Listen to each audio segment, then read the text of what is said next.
આપણે ત્યાં શાળા કોલેજમાં અભ્યાસ કરતા વિદ્યાર્થીઓ કોઈને કોઈ મુશ્કેલીથી પીડાતા હોય છે.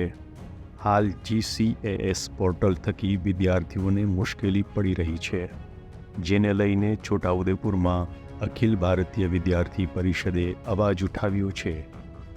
ગુજરાત સરકારના શિક્ષણ વિભાગે ગુજરાત રાજ્યના વિશ્વવિદ્યાલયો અને યુનિવર્સિટીઓમાં પ્રવેશને કેન્દ્રીકૃત કરવાના હેતુથી ગુજરાત કોમન એડમિશન સર્વિસ એટલે કે GCASની સવલત અમલમાં મૂકી છે, જે વખાણવાને પાત્ર છે, પરંતુ તે પોર્ટલમાં ખામીઓ પણ એટલી જ છે.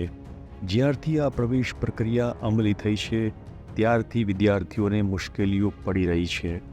છોટાઉદેપુરમાં અખિલ ભારતીય વિદ્યાર્થી પરિષદ દ્વારા જિલ્લા સેવા સદન ખાતે કલેક્ટરને આ મામલે આવેદનપત્ર આપવામાં આવ્યું હતું અને આ સમસ્યાનું નિવારણ લાવવાની માંગણી પણ કરવામાં આવી હતી.